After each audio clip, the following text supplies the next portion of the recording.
Perhaps the most widespread and popular activity is that of jogging. The term, meaning a relaxed and slow-paced run, was first used to identify athletes in training. Although many would easily link the roots of jogging with America, it was in New Zealand that the practice of jogging originated. Back in 1962, in Auckland's Cornwall Park, athletic members of the public out for a run became known as joggers.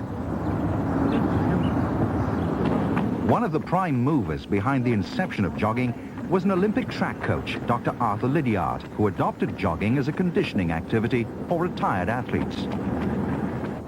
Lydiard represented New Zealand as a marathon runner in the 1950 Empire Games. He developed a training program for himself, running up to 250 miles a week to build his endurance.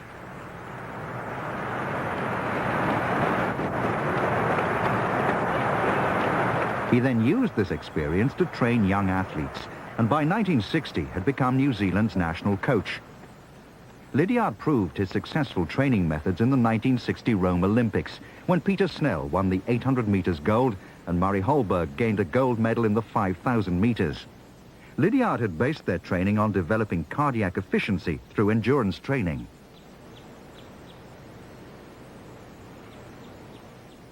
The surrounding New Zealand countryside provided the perfect conditions for developing stamina. In 1962, he met up with former national triple jump champion Colin Kay and noticed how unfit his friend had become.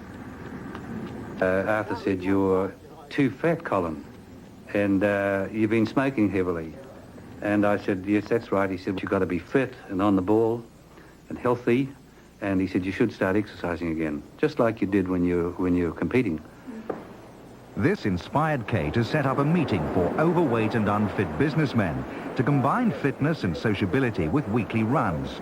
Although Lydiard was the founder of jogging, it was Kay's involvement that actually promoted the movement.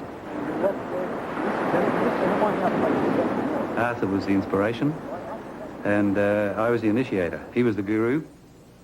He convinced me. He inspired me that I should get into shape. So I called this inevitable first meeting at my home, actually, and I got about 12 people along. I advertised in one of the papers and said, "The great Arthur Lydiard will be there, and he will speak to you, and it'll be good to see business people getting into shape again."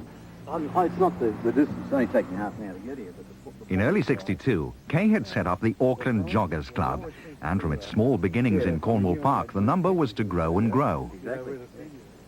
The early joggers were local athletics officials or former athletes. In time, the original Joggers Club was to stage a running event that became the biggest in the world. The 7-mile Round the Bays run along the Auckland waterfront attracted up to 80,000 contestants. But jogging needed to get to America before it became a worldwide phenomenon. The vital link came when a top track coach from Oregon State University, Bill Bowerman, was in New Zealand to study Arthur Lydiard's athletics training principles. I took Bowerman up to the joggers, and here we have this great American coach, one of the world best coaches, and 50 years of age, and I got him to run with an old man called Andy Stedman, who was 74, and I came back and Bowerman's sitting on the seat, and he's very dejected, and I said, "What's wrong?" He said, "Arthur," he said, "that'll never happen again." He said, "An old man 74 had to wait for me, and I'm supposed to be an American athletic coach." And he took jogging back to the United States, and he wrote the first book on jogging in the United States and got President Kennedy's award for this work.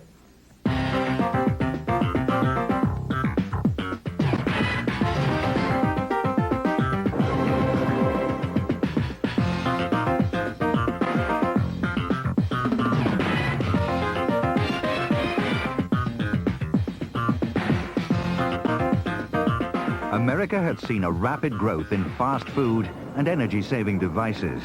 And as people began to realize the importance of increasing physical activity for health and well-being, by the mid-60s, an estimated 7 to 10 million sought fitness through jogging in the USA. From the non-competitive beginnings of jogging arose a passion even among the less able-bodied for competition in the longest and most difficult endurance races. The marathon is one of the few classes of Olympic disciplines where complete amateurs can run alongside the heroes of the field.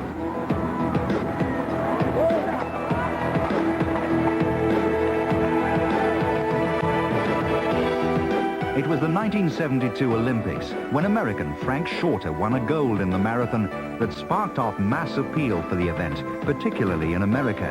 It made Shorter an instant national hero, and suddenly thousands wanted to prove that they could do it too. People looked at me and said, well, he's not very big, he doesn't look very strong, and yet he can do this, and he doesn't seem much different from the people who live down the street. And I think that maybe got people interested. Media attention helped to promote city marathons, giving the movement even greater momentum. Today, the New York Marathon attracts more than 25,000 runners, and current estimates put the number of joggers in America at 28 million, about 10% of the population.